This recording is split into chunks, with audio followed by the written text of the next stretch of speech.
Glenn McAuliffe il-Kummissarju Malti ftit biss wara li ġiet ikkonfermata l-Kummissjoni, nirringrazzjak li aċċettaj din l-istedin. Grazzi Albert, grazzi lilek ta' din il-ċans biex nitkellmu anke dwar il-prijoritajiet ta' din il-Kummissjoni li issa tibda l-mandat tagħha minn nhar it-tnejn li ġej.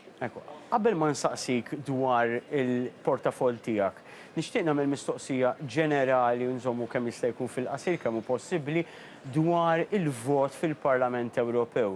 Dan huwa vot illi ħatkun kummissjoni li għandha l-maġġoranza tal-Parlament Ewropew, però maġġoranza imċekkna komparat ma' forsi voti li saru fil-passat. Kemm tara li din il-kummissjoni li inti parti minnha issa tkun iktar on its toes ta' x'inhi tagħmel u x'inhu jiġri?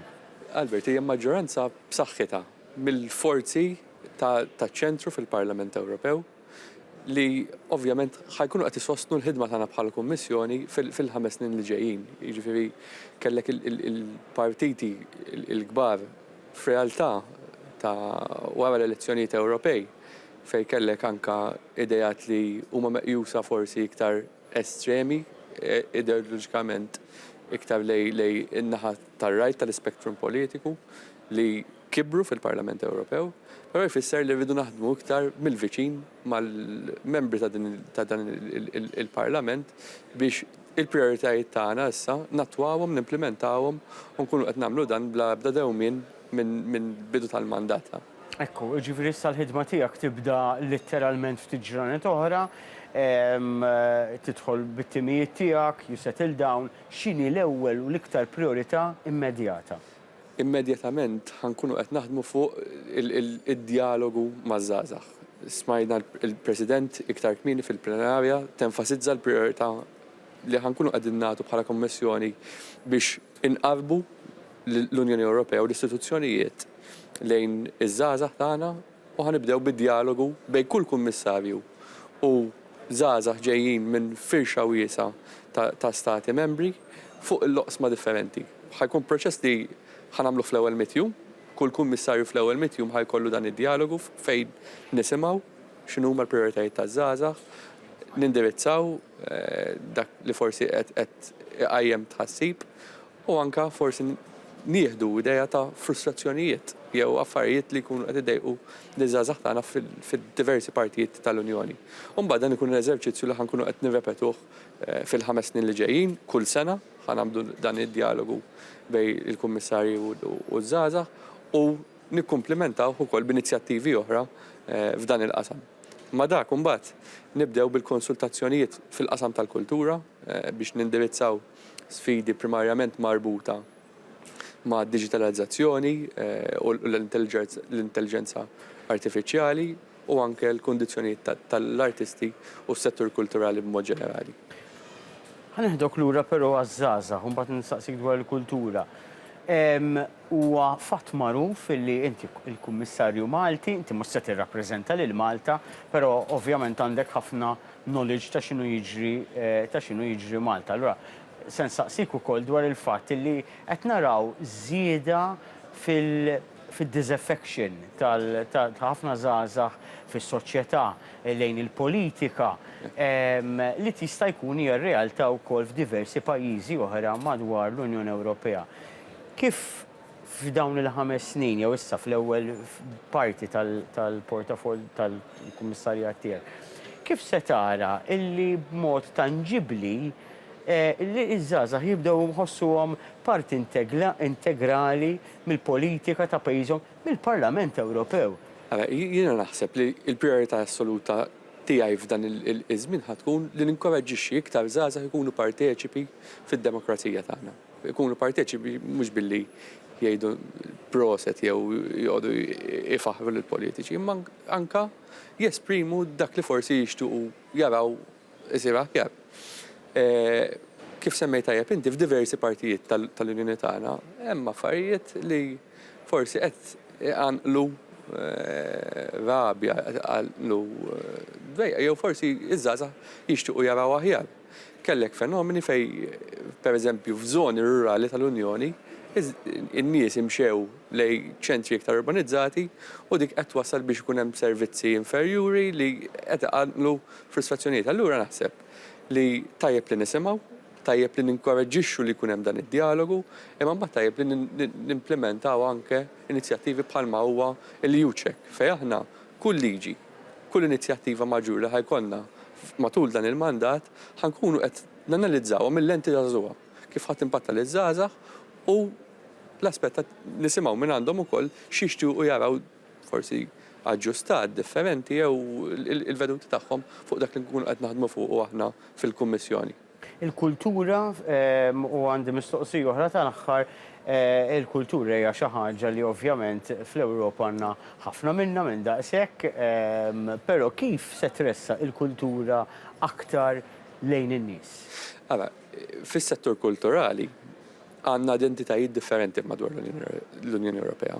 Identitajiet li fis-soċjetajiet tagħna iġaluna nħossuna li nappartjenu lejn is-soċjetà u l-kultura tikkontribwixxi għal diversi valuri li aħna nħadnu, l-inklużjoni, l-ugwaljanza u tista' tagħti kontribut b'saħħtu hemmhekk ukoll. Il-pjan tagħna bħala Kummissjoni huwa li jkollna strateġija orizzontali fil-qasam kulturali li biha primarjament nenfasizzaw kif kont qed nitkellem aktar qabel fuq il-kundizzjonijiet tal-artisti u il-salarju, id-dħul tagħhom, naraw l-impatt tal-intelligenza artifiċjali u naraw kif il-kultura tista' tikkontribwixxi pereżempju għas-saħħa u l-kwalità tal-ħajja taċ-ċittadini tagħna il għaliex għandek inizjattivi jew oqsma ta' studju anke kif il-kultura tista' tikkontribwixxi fis-saħħa pereżempju li dawn nistgħu nesplorawhom u nkomplu namplifikaw aktar fuqhom. U ma daw mbagħad kif il-kultura tista' tgħinna inqarbu differenzi li forsi jeżistu bejn l-Unjoni u l-istituzzjonijiet u ċ-ċittadini anke fl-ibliet u r-reġjuni tagħna. Din il-ġimgħa kelli l-opportunità li nkun fiċ-ċerimonji tal-Kapitali tal-Kultura, il-Capitals of Culture, niftakru f'pajjiżna anke ftit ta' snin ilu meta l-Belt Valletta kienet il-Kapitali tal-Kultura x'impatt kellha fuq is-soċjetà tagħna. U din hija xi ħaġa li rridu nkomplu namplifikaw u naħdmu aktar fuqha fis-snin li ġejjin ukoll. Parti mill-portafol tiegħek li forsi għadu mhux mifhum biżżejjed hija l-ġustizzja interġenerazzjonali. Din x'inhi eżatt u kif se tagħmel differenza lin-nies? Ara, fis-soċjetajiet tagħna kulħadd għandu vuċi tiegħu. Għandna ġenerazzjonijiet differenti fis-soċjetà li jridu ngħixu flimkien. Ġifieri tkun hemm l-armonija bejn il-ġenerazzjonijiet, ma jistax ikun li jkollok ġenerazzjoni li forsi twaħħal f'oħra għal affarijiet li saru fil-passat jew li tgħid din mhix responsabilità tiegħi hija responsabilità ta' min ġie qabli.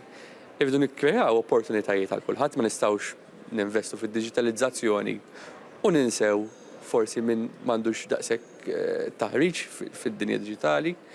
U mbagħad irridu nisimgħu il-vuċijiet li jappartjenu għal ġenerazzjonijiet differenti.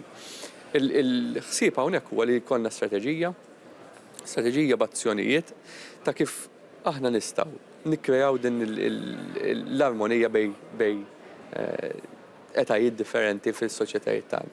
Hija importanti anke biex nipproteġu id-demokrazija tagħna u l-valur tad-demokrazija il għaliex jekk aħna nħallu forsi din il-konflitt bejn ġenerazzjonijiet jikber u jkollna nuqqas ta' parteċipazzjoni minn parti tas-soċjetà tagħna fid-demokrazija, mela allura jista' jkun li hemmhekk għandna problema ta' idejat estremisti li jibdew jimbtu fost gruppi differenti ta' nies. L-aħħar mistoqsija ftit sekondi, il-nomina tiegħek għal-bidu kienet milquha forsi b'ammont ta' xettiċiżmu, rajna rapporti fuq il-medja anke lokali, illum tifħilu l-over, ġuri kellek President tal-Parlament Ewropew,